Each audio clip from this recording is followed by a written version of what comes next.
Hello again, everybody. This is Mia, and I did change clothes. It's warming up, 10 degrees, so I have my phone not working, and I have my computer not working, so I don't even know if this video is working. My glasses are all, I can't even see out of them. This is part 2. I abruptly ended part 1, which I went to upload. It's only a couple minutes long, for the Notary. So just recap. I was talking about the general notary and the TIPIC for the loan signing agent, which we all just kind of made up, but that's what it is across other conversations across the country. So I was going to say, when we did the general notary, or when I did it, and again, look this up, Secretary of State, this is for Maryland only that I'm talking about, and I don't have the website or anything in front of me. I don't even have the application. I can't believe I even did all that. So I wrote some points down. The general notary, when renewed before it expires, is before, or I guess at the same time. You renew it before it expires. Mine is December something soon, and you get kind of like that date back, I guess. And then your TIPIC for your loan signing or your title insurance producer independent contractor, you're going to do the birth date. And you need to, if you are truly independent contractor, you need a waiver for the bond. So it would be the bond waiver, and that would be something through the Maryland insurance. I don't know if it's association. I'm sorry, I don't know. And then I went and got, did I get something notarized? No, that was just something else. I keep getting stuff notarized I don't need notarized, and I'm like, oh no. Now it's gone up to $6. Like, oh no, that's another $6 that I don't have, and I didn't need it. I got somebody to stamp on a piece of paper that I don't need. Like, oops. So be careful if there's anything. You will have, yeah, it was the bond waiver that I went and got. There's one for agencies, I think. And I went and got that notarized. And then I turned it in, and I came home and I was like, facepalm. There was a spot for independent people and agencies. And I guess I followed a link from the application or something, and it took me to the agency one. And when I came home and looked at it, I facepalmed myself and said, I just had the wrong thing notarized. I believe it was a Friday afternoon or a Saturday. So I said, okay, should I just run back? I feel like the place was closing too. I was like, should I run back to the shipping place and get the other form signed? Because I made a copy. I don't know if the copies were even the same, but on the top it said that. I'm like, can I just write a line through it, like, and say, not for agencies? Or I'm not sure the language of that. Sorry, because that was it is December now. I think I did this. I wanted to do it in October. Listen, okay. So general notary for me was in December, and the TIPIC was prior to that. 2 months back, okay. Right? Yeah. So I needed to do how many hours of continuing education did you need? So we needed continuing education hours, including 2 ethics, and then I had joined Malta a couple years ago. Was it a couple $100? And I got, I think, 2 hours of coursework. I didn't think it was worth it. There was tons of courses, especially during that time. They were online, and then they started doing them either in person or online, but they were mainly saying not for TIPICs, not for TIPICs, not for TIPICs, only for real estate agents. And that was kind of weird too, because it's like Maryland Land Title Association, but they didn't let title take the classes. And I don't even know if they let title take the class, or TIPICs take the classes, if we were wanting just the information, if it was information about mortgages or this. So I was kind of turned off by that, and I'm glad I got the 2 hours, but it would have been cheaper just to buy the 2 classes, depending on who you buy it from. And I did not do any of the retreats to Ocean City, which I really wanted to do. I believe they were in October for the past couple of years. And I'm a little bit out of touch with the different things in Maryland, because I don't believe I've done any signings this whole year, and I'm spending a lot of money every month on insurance that I wish I had back. So this is a big problem for me, but I'm trying to kind of figure out where my life is going, and I just have a hard time getting hold of the insurance provider on the phone, and it's not worth spending like $70 something a month for I'm just doing the errors and omissions, and the not the malpractice, but the liability, like slip and fall insurance. I was doing them both. One is twice as much as the other, so I was pretty disappointed in myself for not shutting it off. But because I have the clinic that I need to work on, I said, work on your main career, keep this in line in case, I said, when you finish all your paperwork, go back to loan signings, and I would be open to doing general notary at all times, but I haven't gotten any calls for that, or I haven't been able to answer them because of other very, urgent deadlines, which is pretty sad because there's a lot of need in this area and people are moving over here. I'm like, taking my money, but it is what it is. There's different categories and experience, and I want to remain faithful, I guess, to my main career, but I want to be able to, I don't like putting my all the eggs in the same basket. This is hard to say because I'm not a business person. I'm not an accountant. I'm not a business coach. I'm not a, career, like, oh, you should do this, you should do that. Most people say, go get a job. They're like, go get a job, work for somebody, maybe you'll get at least $25 an hour. That's what my last counselor was saying, to me. And I was like, well, I have a career, and I work for myself, and I do my billing, and I do my work, and I run these laser printers, and the scanners, and whatever, whether it's for the business, for the clinic, or for the notary, or for the TIPIC. There's one thing I would like to say for TIPIC. I need that PDF reducer, or whatever it's called, and I don't know what people are using, or if I look back on Facebook groups, I personally want to make sure if I were to use a program like that, so I don't know the exact terminology, I would want to make sure that everything was very secure and encrypted, so that because personal information is being scanned. My scan files were way too big, and some companies I had worked with only wanted the scan files one major document, and I've uploaded stuff, and somebody yelled at me and said, these notaries here in Maryland don't do their uploads in time, and they promise that they'll have it in, and I had done it the day before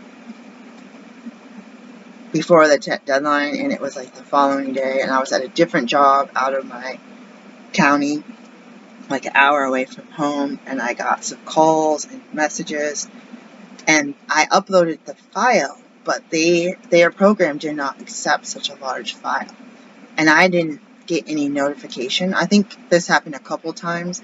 I think one time I'm looking at the page and it doesn't say, how sometimes you say file not uploaded, or this exceeds the limit. Like sometimes you'll get like a big red banner. I didn't see anything, and I didn't really see like the circle thing, but I also didn't see confirmed.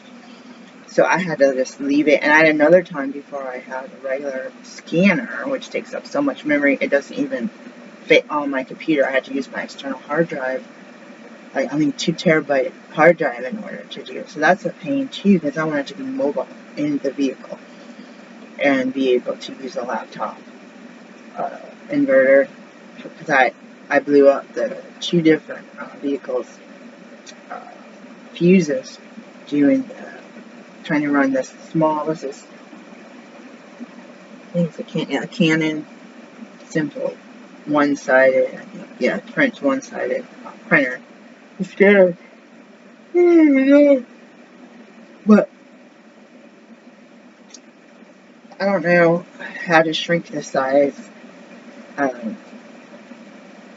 Before I had that, I was living in a one-room apartment, and I was up all night, and I was scanning these files into I was going to say inkjet. What is it called? Is it called inkjet? Yeah. An inkjet, rather, multi-printer. 1 page at a time. I don't know. There was like 100 something pages, and it was 1 page at a time. I think this is the one where I got back from the signing at like 1 a.m. and I had to leave for work, my other job, at like 4 a.m. or something. 4 or 5 a.m. And I was up all night crying because I couldn't get this to work right. And I scanned each of those one at a time. And then I would do like a Word document where I would say 1, 2, 3, 4, 5 pages at a time. And I would copy and paste. But my Word program, so say that's 1, 2, 3, 4, 5, it would swap it and put like 1 at the end and then 2, 3, 4, 5. And that I did it through all 100 and something pages. And I uploaded that. I only got like an hour or 2 or something of sleep before I had to go to my next job. And then they're like, send me a message. We can't use this. You need to fix it. It's out of order. And my mind's like, can't you just print it? Like, can't you just print? Oh, because then I had to stretch every page to make it try to be like 8.5 by 11. Each scan was like a photograph or whatever. Like, not like a whole file. To like a JPEG or whatever I saved it as. And then I had to go back through and redo it. And I think there was a page missing or something. Oh my god. Guys, do you understand? Like, if you watch Griffin Notary, he'll talk about the job, self-employment job versus the W-2 job. W-2 job, you're going to work, you're doing this, you're getting paid, versus all the other stuff you deal with. And I really watch his shows. I kind of miss the Fritter Fridays. I might actually watch a couple of his shows today to get motivated, even though I'm doing clinic stuff. So back to, I talked about a tangent on the other one, but this is a recap. Doing things, trying to do things the right way the first time. Let's talk about one more story. I had a signing, was it an hour away? An hour drive away. And the title company or the signing company changed the time, say like from 2 p.m. to 5 p.m. And they were meeting in a public place, I think it was Starbucks, and the client was there and the real estate agent was there. And they moved the time up so I was able to do the signing. And it was a buyer's package. And because those are big, I always expect them to be really big. Like big for me, 120 plus pages. Sometimes I've gone through like, I don't know, 180 or something. And I haven't done a reverse mortgage, so the client or the paperwork was sent over. I knew I was an hour away, and I'm really slow at doing things. And I had this Brother printer, 6200, something like that. Laser printer, and I printed the packet up. And I said, that's the easiest packet I've ever had. And I've been doing it for a while, like a year or whatever, a few months. And that was like still the boom, the refi boom. So that was that was like 36 pages. And I was thinking, if this was a seller's package, I'd be like, yeah. And I was getting my stuff and I was getting ready to go out the door. And I said, let me call or email the agency and say, this packet seems short. And she looks, and I think there was a duplicate of that short packet, and that sometimes the packets would be like 5 different documents, but there was like 2 the same. Sometimes there'll be like certain signature things where there'll be only like 2 or 3, or directions from the signing service, contact information and instructions on shipping labels, so there'll be different files. Sometimes it'll be all one pack. So I was on my way out the door. I was pretty happy to say, oh wow, thank you. This is the easiest printing that I've done using the dual-sided or dual drawer, 2-sided printing, which I don't think I printed anything 2-sided for this, but I didn't know how to use the 2 drawers for like 2 years after I became a loan signing agent. It took me 2 years. So what I was doing was I was taking a piece of paper or sticky note, and I was saying like page 1 through 5, standard paper, page 6 through 8 legal size. And I was going through with these comments, and I was printing these, and then I was opening up the front, and I was sticking the legal size paper in there, and then I was printing it like that. And then I was going through, then you have to do that like twice, right? Then I was going through everything, making all these stacks, going through every page of the regular copies, plus every page of the signer's copy. So it could take me 3 or 4 hours just to do one printing. And it started printing everything, and all the pages for the standard paper, whatever you call it, letter size paper, started getting torn up. They were overheating. I thought the whole machine was going to catch on fire. It was tearing my pages. It was spitting out paper, like chunks of paper, like 20-something pages at a time. Like it was trying to print on one, but it was sucking up this. I was like, this is a really expensive, it's not the most expensive, but home office computer or printer that you can get. You can hardly get anything during that time. Oh my gosh, guys. And then I called and I said, oh yeah, we forgot most of the packet. And so they sent like whatever, 100-something pages. So I have all of this. The real estate agent is calling me. I'm behind schedule. I think sometimes they didn't have you contact the signing agency. I contact the signer and said, I am an hour away and I am running behind schedule. I'm going to be an hour late. And the agent was like, I don't know if they contacted me. I think they did. They said, we've been here since 2. I said 2. They told me they moved it up to like 5, and I'm not going to be there till 6. Oh my gosh, it was such a nightmare. And the one thing that saved me was we made a circle. The signer signed it. I don't know if we went this way. I signed and stamped, and the agent double checked me. And I think I still double checked at the end. But I think the client was very, very, very mad. And I think the client left. But I think I stayed with the agent. And it was at Starbucks. It was so late. That was one of my fastest signings, by the way. The printer thing and not meeting the paperwork in time. Because you think, for me, if I say I got it the night before, I maybe print it the night before. Usually Griffith Notary staying up all night printing stuff, well, maybe so you can get it in the morning. Sometimes I would wait till morning. If it's not till 3 or 5, I might wait till morning to make sure they don't change something or change the time or change the something. I've had that happen. You don't want to print it. They don't. You agree to a price. You got to negotiate if they have you reprint because there was a mistake. Even if you found the mistake, that's what's hard to do. I've had stuff like that happen. But the Starbucks was closing. So it was pretty much like mopping the floor, turning the lights off. And I'm like, while we're all here, even though the client is leaving, I still need to go through the whole pack one more time, even though I had that person. But that saved me at least an hour to have the agent there. And I was like really grateful. That was one of my most grateful days, despite that the signer was a little bit upset. But I still did the same day, and I still did everything that I need to do. There's some things where people hire me, or where signing services hire me, or something is weird, and I don't want to take the job. But the law in Maryland says that you can't not take the job. And I see my shirt over here. It's like, somebody thought that was their shirt. It's like, wow, why is that shirt so thin? Like, did it shrink or something? Because I am bigger than that. Guys, yeah, the stress of everything. Let's go back to the list. Look at the handbook. I think we have to buy it now. Look at the handbook for the,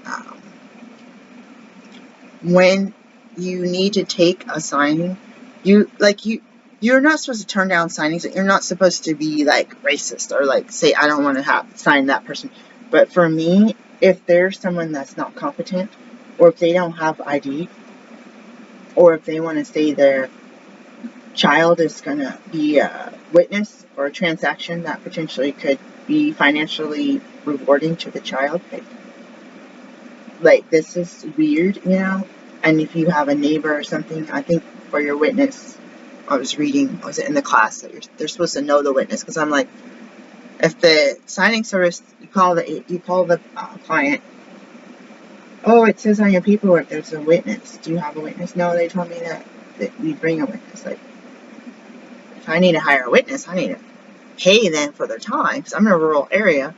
You would think that 20 miles is 20 miles. If 20 miles is not 20 to 30 minutes, it could be 40 to 60 minutes, you know. So it's hard to take somebody's time just for the driving and sitting there, you know, because if it's out of town, they're not just like showing up, meeting you at the house, which would be gas for them too, and then say, okay, I did the witness, I'm going to take off. If you need anything, call me. No, that would be something if you live, so you think about living in a town or city or suburb, you think about things being close, but you could also think about traffic, like rush hour or gridlock, or like, it's so close yet so far, and like, I feel like that here, it's like, oh, it's so close, but it's so far. Okay, so let's go back on to this list. So go into, so that's what I was telling myself to talk about. Look at the earliest deadline. So back to the it's not called recertifying, renewing your commission or commissions, depending on which ones you have. Look at the earliest deadlines. I think one or both said 60 days prior, and I tried to talk to my course instructor because I looked. There is a list, or it's called the MIA. There's a list for TIPICs on approved courses, and it will be like a very old-fashioned looking sheet of just pages and pages online that you can scroll through, the names of the courses, who's putting them on, whether they're online, self-study, in person. I don't know if it gives you much information. I think it gives you the website, or you have to look up the website. And so I found the course that I took for my TIPIC was the training exchange, I call it the training exchange, the title exchange. Or is it the training exchange? I don't know. Oh my gosh. I think it's called the title exchange. But, I'm gonna look. My computer's frozen, so I might have to. I don't even know if you guys can hear me because everything is all weird. Let's see. Let's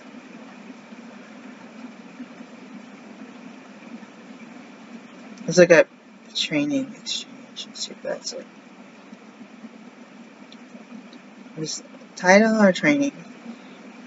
I'm having some technical issues here. So yeah, it is. I wrote the title exchange.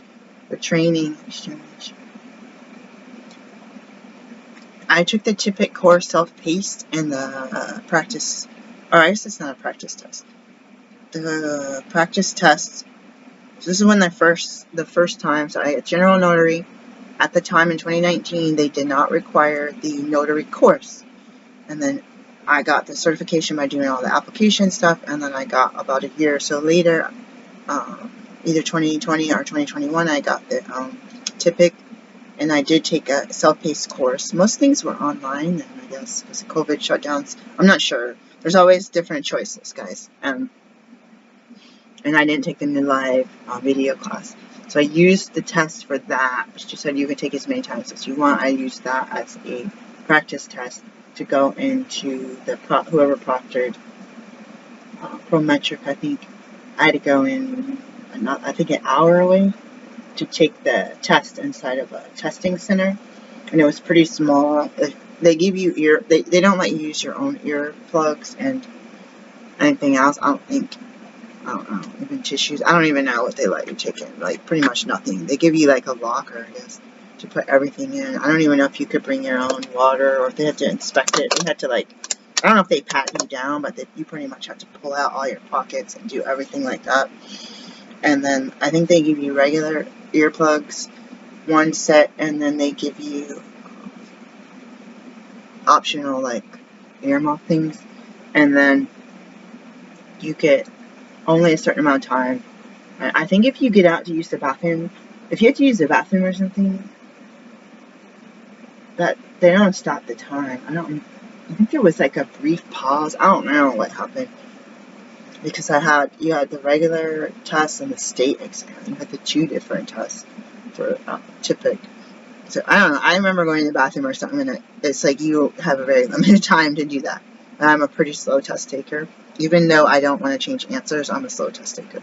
And because I want to go back and double check, or go back once I thought I guessed, or that I didn't know there's 2 right answers and you can only choose one. And I think they take your ear plugs and give you a new pair or something. Get really strict. And anyways, my car broke down. Somebody drove me there, and the car broke down as soon as we got to the testing place. Like, I don't know, I think it overheated, or it ran out of fluid or oil, or I don't know what happened. I think it ran out of fluid on the radiators. Whew. So, okay, let's get back to business, because I'm used to talking in my regular videos to my audience, just kind of talking about everything and every little thing. So, oh yeah, one course said you can't take this notary new or renewing course until you're within that 60-day period.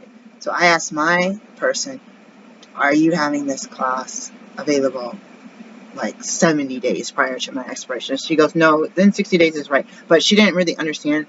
And what happened is they just approved. I saw her class on her website for TIPIC. And then somehow I saw it on there for, either I saw it or I asked for general notary, because I was comparing prices. And I saw that the National Notary Association had it, was it $75? I don't know, $85, and someone else had it for a certain price. And then my regular instructor had it, but it wasn't available. I was like, I can't find anything on our website, but they said you're approved. She's like, oh, I'm actually going live tomorrow for such and such price, and it was the cheapest one I had seen. I was like, so far so good, like, knock on wood.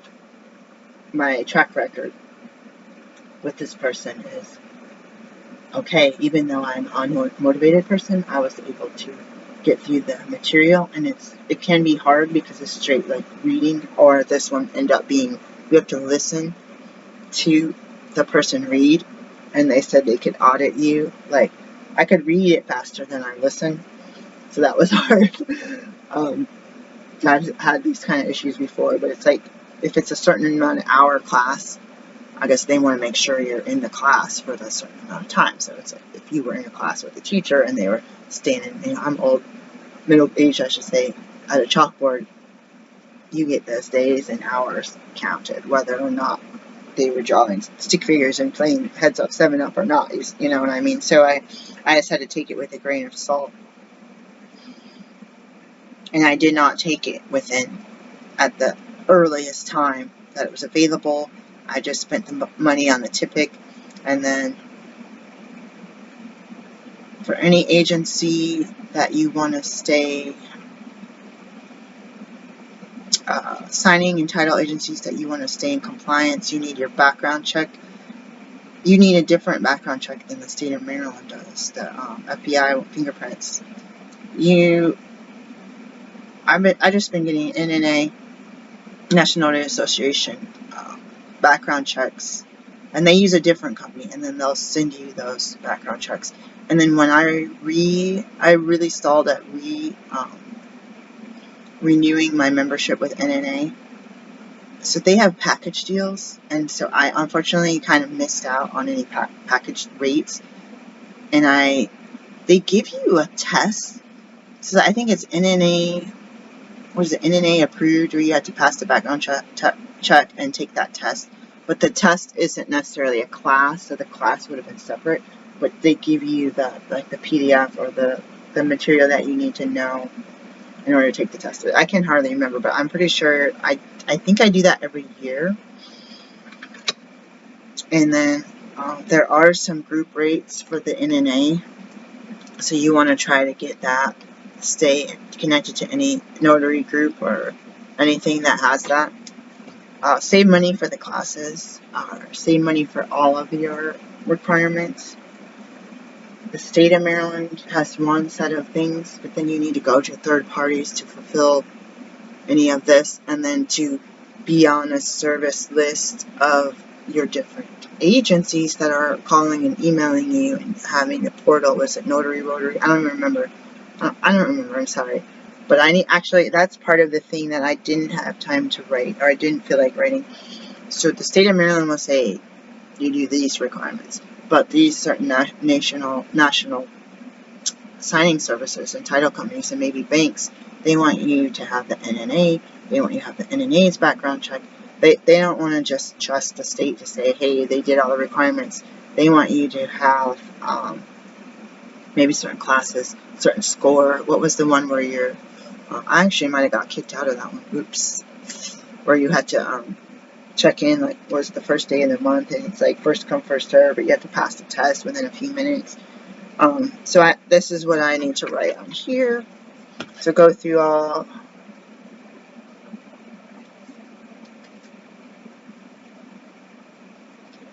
And then if you're like me, sometimes you get the certification, but you're not really going to work because you're doing something else.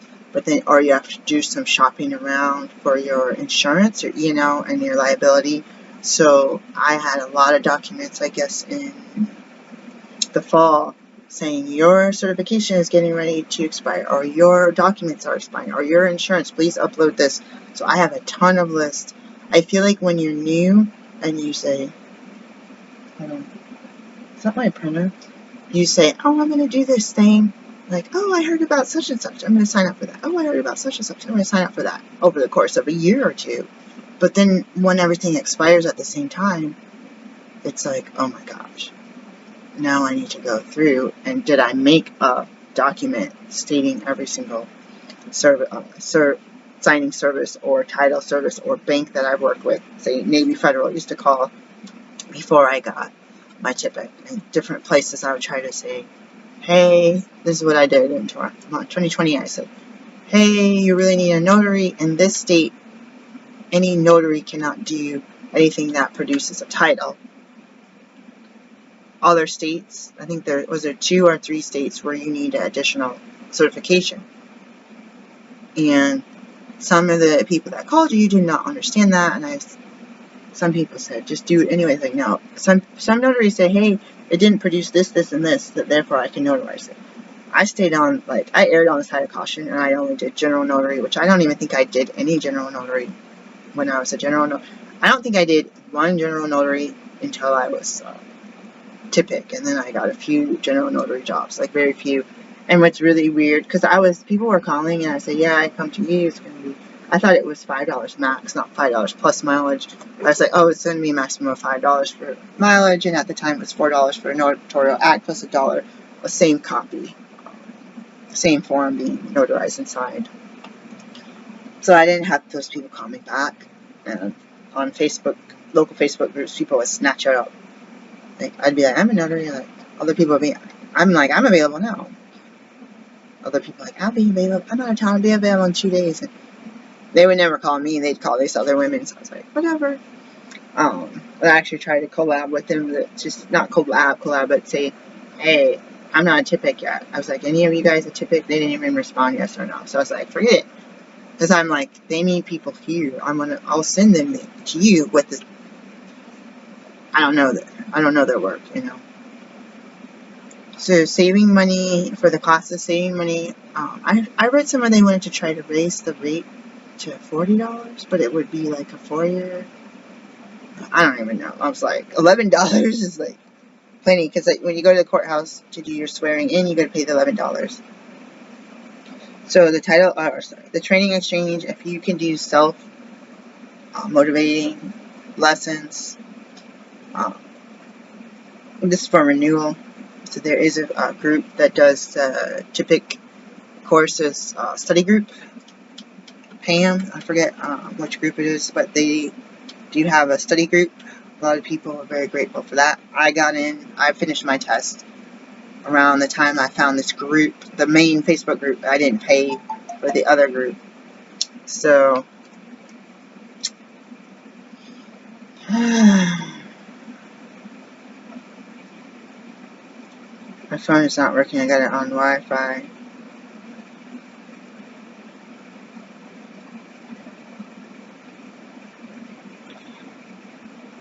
That's a whole nother thing that, what if you, this happened to me, it's another tangent.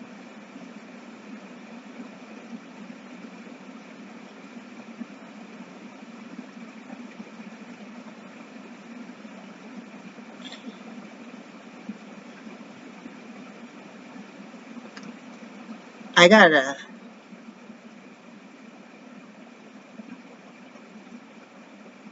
I think I got a phone call, somebody needed to have a document notarized, and they called my phone, and I don't know, it was an individual, I believe. I don't know if it was an individual or if I was uh, being chosen by a signing agency, but I think it was an individual, and they had reached me. I don't know if they reached me through, so I had the home phone set up without a fax machine on it. So something happened where I could not call out on my cell phone. But because I had this home phone, I was able to call then. And I think I could receive incoming calls, but I couldn't call out. And I thought it was something wrong with their phone. But when that went out, it was okay. And I showed up at their house. And again, it was in a rural, I'm in a rural area, so I must have had to travel quite a ways to get to the house, or to, sometimes I go to meet people at the business or something, or again, like a public place. I came home and there was another T-Mobile outage, where there was, you couldn't call, I think it was, I don't know if it was like you could only call T-Mobile to T-Mobile or something like that. I don't know, but I'm having a lot of problems with the T-Mobile.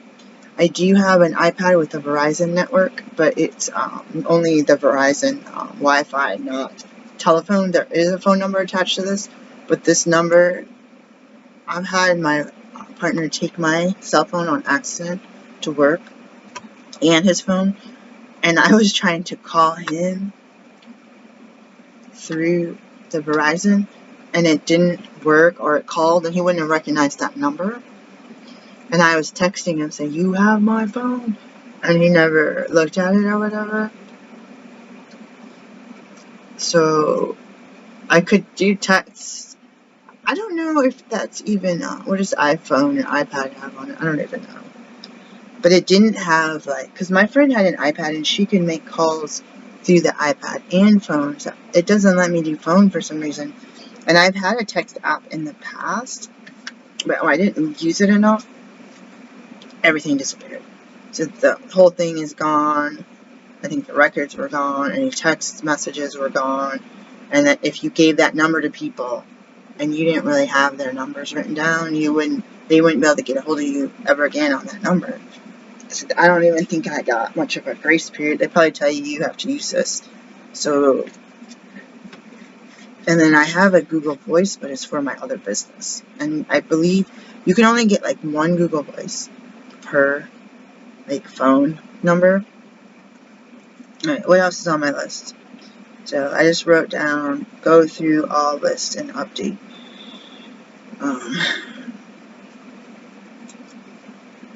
So there's a lot of rumors. Sometimes things are true, sometimes things are not true. Go ahead and look this stuff up on the appropriate government website, your local government website. Make sure that if there's something that looks outdated, or you think something's not right, like the form that I had notarized, I don't think I can go get a refund. Can I have my money back? And I think, again, that was from a link through the MIA or whatever on the application. It took me to that form, or maybe it took me to like a list of forms. I just clicked on the first one. I don't know what happened, but the next week they said, this is the wrong form, here's the correct one or something. Because I don't know about which career it was, but I've had it where people will have a form, an online fillable form, and you click on a link and it's like 404 not found. And it's like, how am I supposed to do this? And you want to be able to do stuff 24/7. So I've had people say, oh, that was really loud. Why are there notifications on? I usually don't have notifications on like my phone. Oh, like that's weird. Everything is going weird. Yeah, keep that in mind too. And I know this is a really long video. I think it'll be beneficial to kind of like know people in your area. And you're not supposed to, again, read the handbook. I have a copy of the handbook before they made them cost and they took them offline. So I need to look at the new handbook. But I think you're supposed to you're pretty much supposed to look at the new handbook before you, I think you attest to that. So make sure you get the new handbook. And again, I don't have this stuff in front of me right now, so. The last time I remember reading in the handbook was you're not allowed to say, like, delegate it. You're an individual notary, and you can't call your buddy across the street and say, hey, my kid's got a recital, can you do this one? It's like if it's through a signing agency, I don't know about general notary.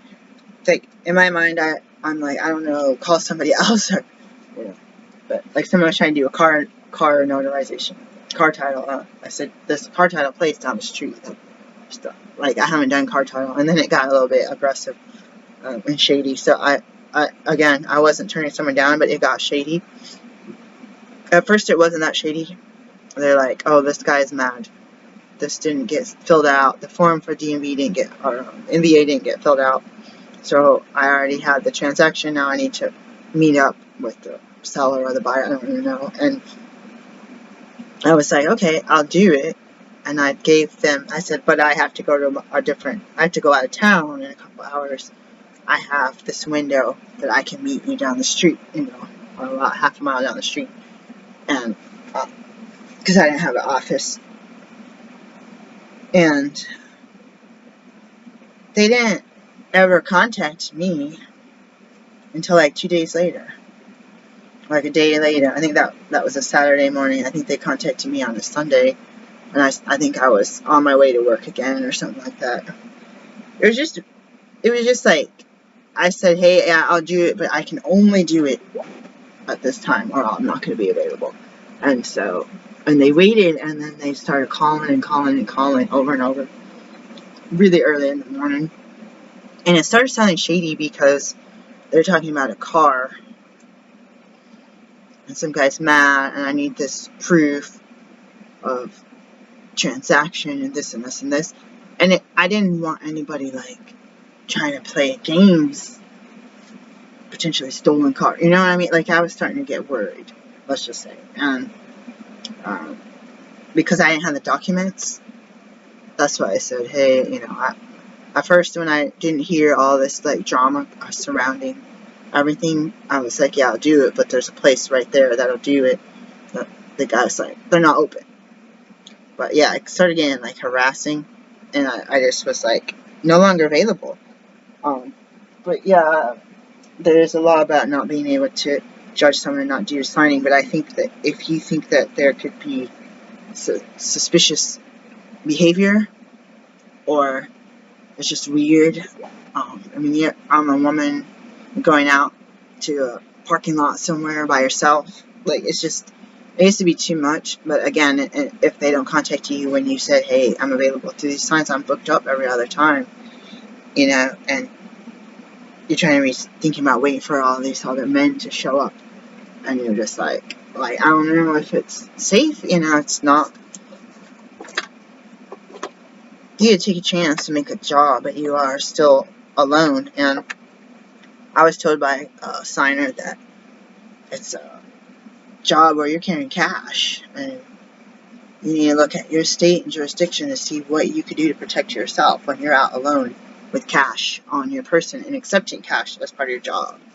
So it's like, and not everybody does cash. And general notary, you could do card or cash. Remember when Square went out?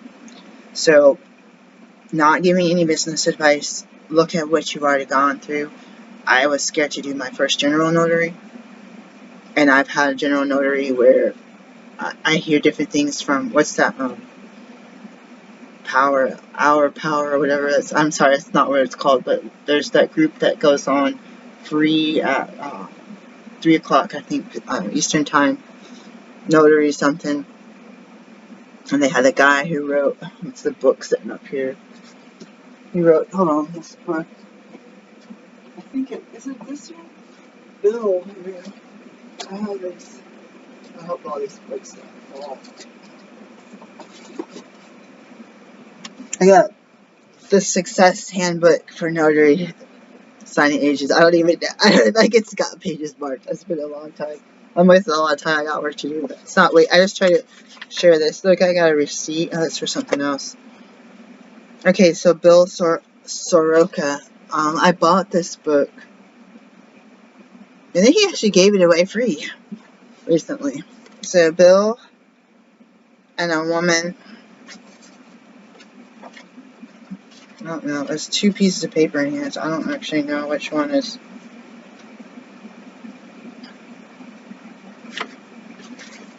I don't know which one is my right bookmark. This is actually a good book because it says on the back it goes through failures. So how to make a six figures as a mobile notary and loan signing agent. So I'll let you know when I finish reading that. I'll see where the digital copy is because I was like, oh, I already bought it. I was like, well, I want a free copy. Like, oh, I already have it, but I don't think I had a digital copy of it. So him and I forget who the woman is. They talk, and then they also tour the country and do, like, in-person events. You'll hear stuff on there where they'll say, so one instance I had was, it was a general notary, and I think it was I don't think it was a power, it might have been a power of attorney, those kind of paperwork. What's the other one? I don't know about advance directive. There was a witness needed, so I brought a witness and myself. And the name of the person was not correct. It was spelled incorrect, so it didn't match the driver's license. So there's people that will say one way or another, oh, if you can prove that that's the person, then just go ahead with it. But I was like, you need to print this out and I'll come back. But the other ones were correct, so I went ahead and notarized whatever. Those were, I did not take copies. I did not bring a copy machine because I thought, oh, I blew out a fuse with this copy. I didn't put the inverter in. Someone's going to help me do an inverter. But I do remember you could take this in, if you're in a house or a business, you could take a printer from your car and actually use it. But you would need a device. Like I haven't ever figured out how to do the Wi-Fi. So you need to make sure all of your devices are printable on there. Or if they can print it, like there's no cord on that that's going to fit in my phone. It's actually wired to the computer right now by wire because I can't figure it out for the life of me. It's got no screen on it. And the software does not let me do what its instructions say. So make sure you know your equipment. Like I said, spending all this time, spending a year or two having a dual tray printer until it took me that long to figure out how to use the second tray to set that up. And it seems like it should be straightforward through the website instructions. So I didn't sign it. I didn't make any copies, and I wouldn't have been able to make any like photocopies because this is not an all-in-one. And then they lost some of the documentation, and they really needed it, and it was urgent, and they called me and asked me. They actually came to my house, and I was living on a property with the landlord on site still. They put a napkin in my mailbox. I think this happened after I did the first signing. They put a napkin in my mailbox with their names, writing all this note to me. I was like, that's creepy. Like, see, I talked about safety again. You got to look at your jurisdiction, and you got people knowing your house. When you're a notary here, you're not supposed to work under like a pseudonym and look all this stuff up, and stuff changes. So you're supposed to, so I have a doing business as, but my business is basically just me as a sole proprietor. I feel like you could get an LLC. I just can't afford any more LLC. I need 2 more LLCs at least in the state. And I have some of them already in Oregon as well. And it's really expensive when you're very low income small business. It is all you can do to stay afloat with. Like it would be cheaper for me to shut down all the businesses and go work for someone than it would be. So it is a miracle. But you got people coming to your house. You got them calling. And then this class that he does, I think it's on Tuesdays. He will have people answer questions, and people in the chat will just go and say things. And then there's a lot coming out of the NNA that people might say, they may or may not. I've heard said that, oh, the NNA talks about mainly the California law, because that's what they're used to. So I'll say, what about the date of this certain document? They say, oh, it doesn't matter what the date is, just fill out the form. But I got paranoid about certain things, because I said, I don't know about the signing, the date. This is a different one than this one family. The name doesn't have the junior or the senior on it. And sometimes the senior dies and the original, say it's a refi. So 12 years ago, they could have been junior. Now the dad had died, if it's a man, and now the junior is no longer junior. They might have even changed their driver's license. So what do you do about that? Or they are a junior still on their driver's license, but the document don't say that, because the original transaction, nobody caught that. You don't get, at least I don't ever get rewarded or paid more for finding errors. What if I had driven an hour and a half one way with that document with only the 36 pages and not the 150 pages? You know, when we catch this stuff, I've caught a lot of things, or documents are wrong, they're supposed to be updated. They cancel the loan signing, then the patient or the client reschedules for loan modification, and then I get the documents right before I'm supposed to go back out. They're incorrect again. And the client gets the documents in the mail. Usually they get it for loan modification. If they do loan modification, they find their own notary. That's one thing. And then if you go through an agency, they say, don't use the client's paperwork. Use our paperwork. We send you, and use the shipping label that we send you. So follow the instructions. Call with any questions. Don't just skim it. Follow the instructions. Sometimes they're confusing. Ask them. If it's a receptionist, sometimes they know, sometimes they don't know. Sometimes they'll make stuff up. I've heard people make, oh, just do that. Oh, well, we don't care. But what does your state say? So you can highlight.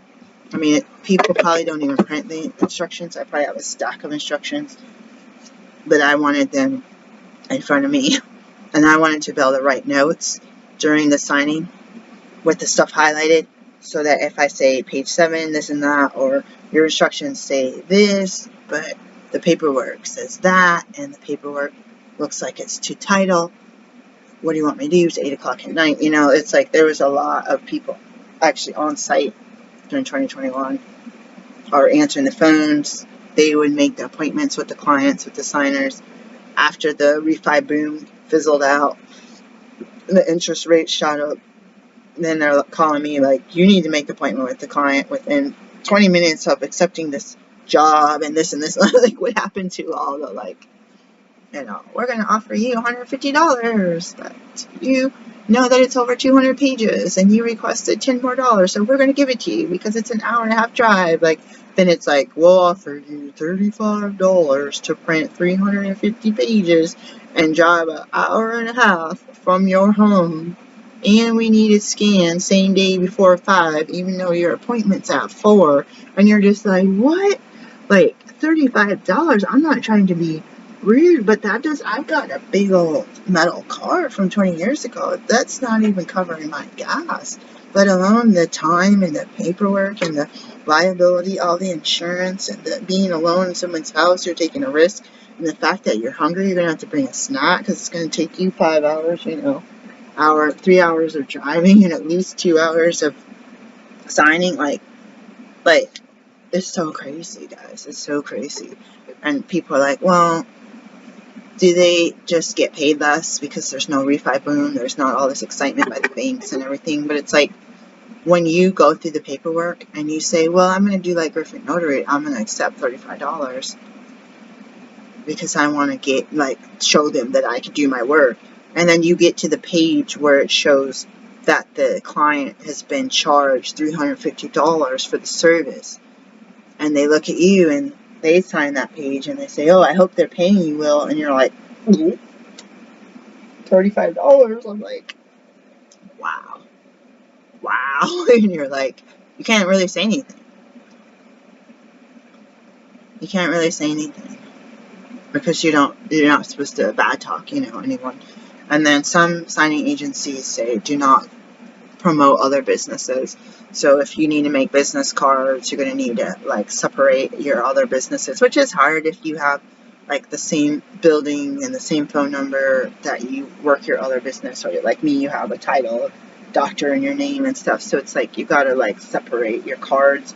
I have cards for wedding officiant and ordained minister, so I would have to, like, not pass those out, even though it would be an easy way to say, hey, this is the only card I have right now with my phone number on it, an email address or P.O. box number if you need to get a hold of me. Because, like, if I drive off and they see that the cat swiped a piece of paper onto the floor, I really want them to call me and be like, turn around, you need to get this other page scanned and sent. Oh my gosh, you want, like, that's just me. Sometimes the agencies might say don't give them your personal information, but there's just a lot of changes, and I haven't done it in like a year, so there could be a lot of differences. All I know is when I do click on the links, there's very low pay, and it's usually over 100 pages that need to be printed. So do you have a way to say, if this was general notary, the minimum payment would be, or the maximum payment, I guess, because you're not allowed to overcharge, would be the mileage and the pages and the notarial acts and the copies of the everything. Do you ever add that up and say, oh my gosh, they're offering $35. If I was doing general notary, it'd be $130. So you have to weigh that. And then I've had companies assign me, or clients assign me, and then they pull me from the assignment. Because I know they found someone that did it for $10. Like, they're not even accepting the $35. Like, they're not even giving the opportunity to accept it for $10. Like, what are they riding on a magic carpet? Like, with a printer that magically has ink? You'll hear some people maybe say that they print stuff at their work. Like, you're not supposed to do that at their other job. You're supposed to use your own stuff. You're supposed to keep yourself safe. Locked up in a safe if you have it. Keep your notary stamp locked up. Everything needs to be very secure. Delete the files, shred the papers after a certain time period. Let's see. What is the last thing I was thinking? Practicing your technology, learning how to use that, asking questions, making sure you're following the rules, making sure you keep up on the rules. And then there'd be a whole nother video to talk about taxes. I personally have paid taxes on notarial acts because I could not figure it out what I used, TurboTax or whatever. It did not deduct that, and I ought to go back and not pay for the notarial acts. But if you're doing a loan signing and you count the notarial acts and say you did, let's just make it like Oregon price, at least what it used to be, $10. Let's say you did 10 notarial acts for $10. Let's say you got $100 for the signing. 10 notarial acts for $10. 10 times 10 is 100, so I guess you would have got shorted at any of the mileage and the printing price. Let's say you had 10 times 10, but you got paid $200. Last time I checked, and again, I didn't look at last year's, but it was, or maybe I did 10 times 10, you got $100 for notarial acts, but you got some of it on mileage. If you're going to count the mileage, you got another $100. Say 40 of it was mileage, and then 60 of it was just, because it's like you could add it up like general notary work, which at the time I did, my tax was $4 a notarial act. But you got to go through a whole bunch of extra process and pass the exam to be a loan signing agent, so you feel like you should get more, and there's not a cap. So there's a cap on general notary, there's not a cap on that, and there's not a minimum either. There's not like, there's a minimum. You can go down on general notary. It's $6 notarial act, but I can charge you 0. I can charge you 3 cents. But you can't charge them $10. that's what I was talking about. Oregon was, at the time I was there, it was $10. So you, from what last time I checked and looked this up, I'm not a tax accountant or tax professional. You got to do notarial acts.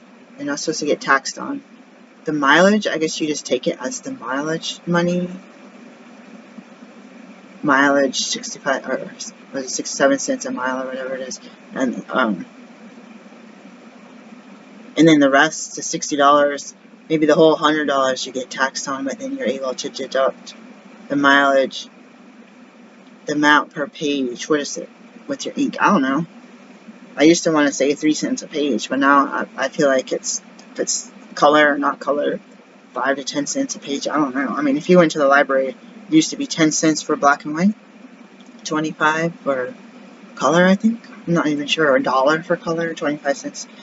So yeah, what is the price that you're paying for page? Then you gotta do mileage, that you also come back home, scan it, and go back out and drop it off at FedEx or whatever you have to drop. So to end this story, being in a rural area, there are some fine print things that will say you must drop these forms off a FedEx office with a receipt.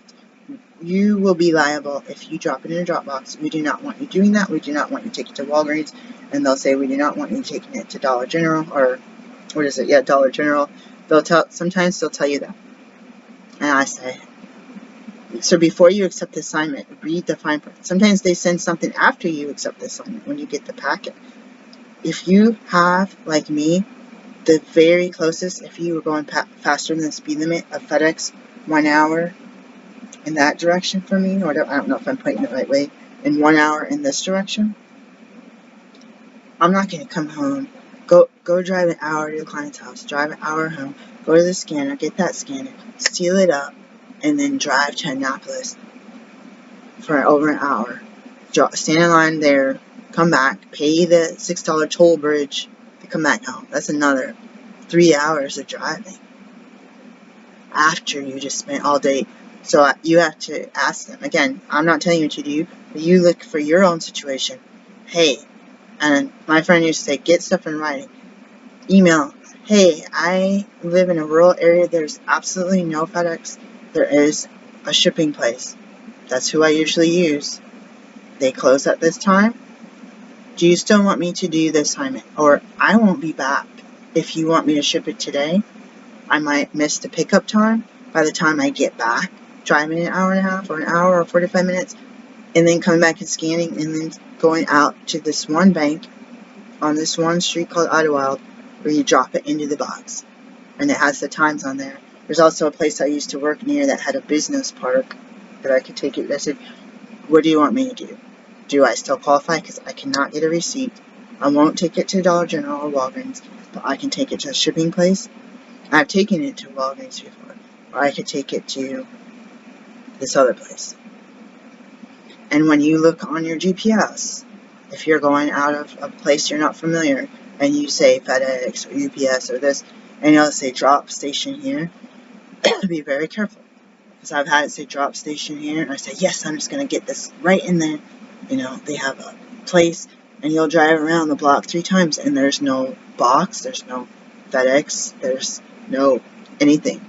You're like, is this outdated? What, is it inside of a grocery store? Is it inside, like, somebody's apartment? They have, a drop station. People have a business. They get paid every time you drop it there. They get an incentive. They don't just say, yeah, we'll take it. You can go shop for holiday cards. And then I've had one where it said, like, FedEx or something. And I was driving all around, and it kept taking me to the Walgreens, and I was just like, what? And then you can go in Walgreens and be like, hey, what time's your pickup? I don't know why my phone is doing that on my computer. So the one more story. I was really tired. I was doing a signing, I think after my other job. I had a regular job, and then I was out of my county. So that job was out of the county. I think I changed clothes and pulled to these people's house. I don't remember the full details. And then it might have been, whatever it was, I was tired. I got the packet ready. I needed to drop it off as soon as possible.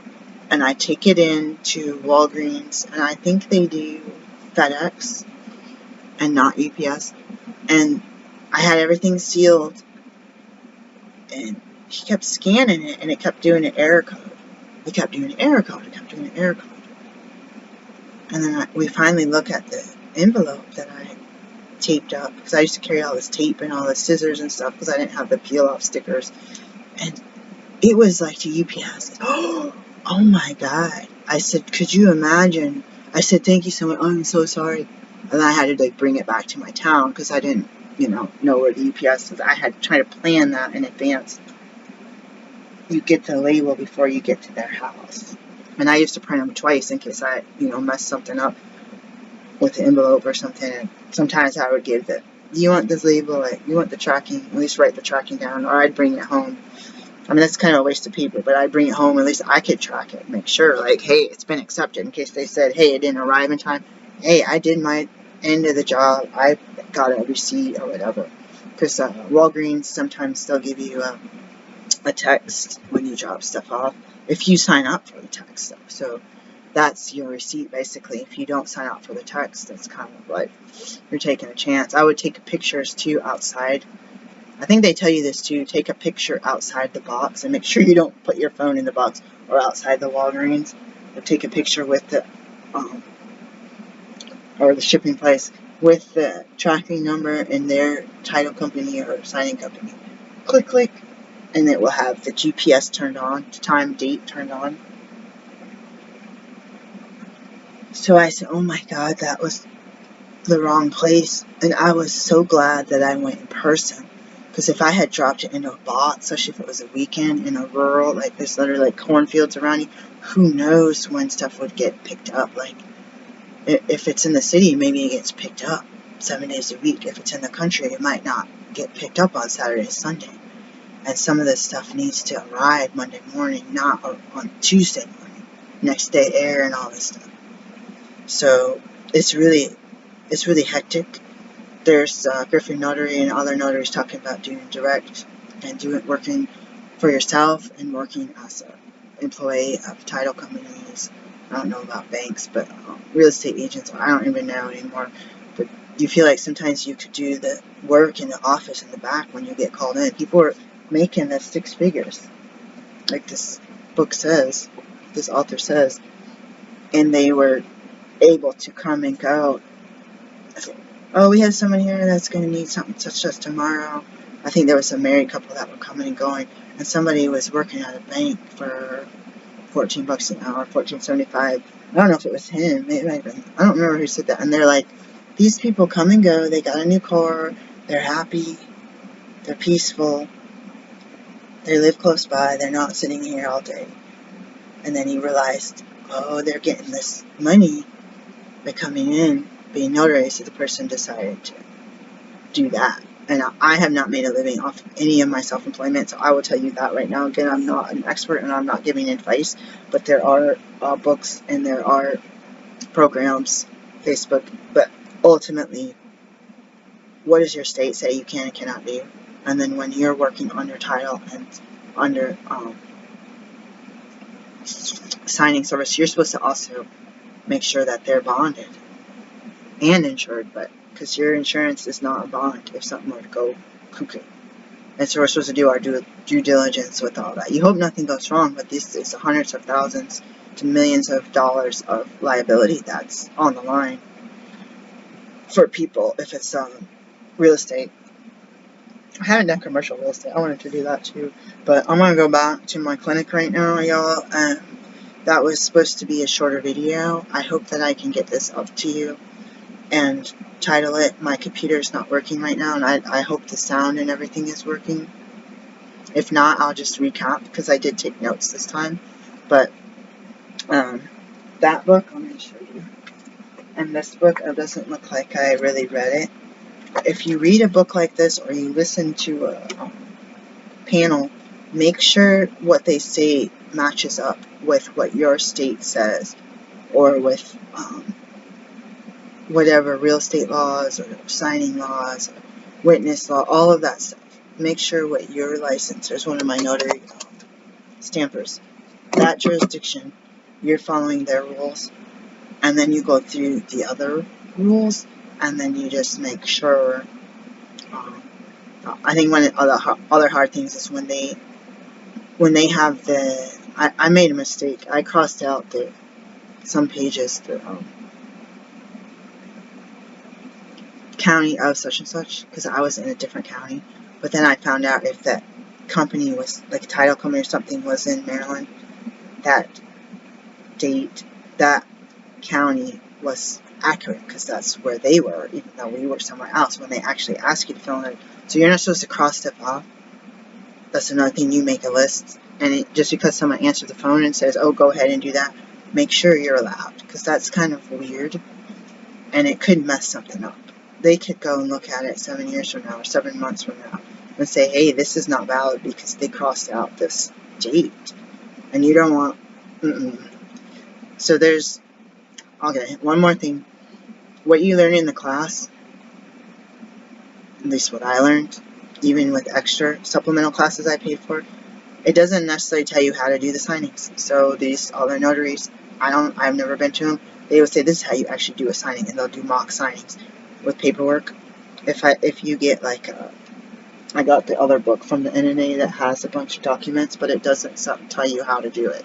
It just has sample documents. So if you could get some experienced people and some other people and maybe look at some, like cross out, like you look at it on your own before you shred, like if you accidentally printed something 3 times and sent it to you, you can look at it and try to take some notes on the side and then go ahead and shred it, like say, oh yeah, make sure that they don't sign with the resend 72 hour, like some things it's like you just get used to signing and they don't really read. It's like you need to make yourself some notes, and then you can bring a notebook, like a spiral, like a ring binder, and open it up and say, oh yeah, I remember to do this. Oh yeah, I remember to do this. Oh yeah, I remember to, And I think you're also supposed to show your ID too. There's a lot of stuff in the handbook that you need to know.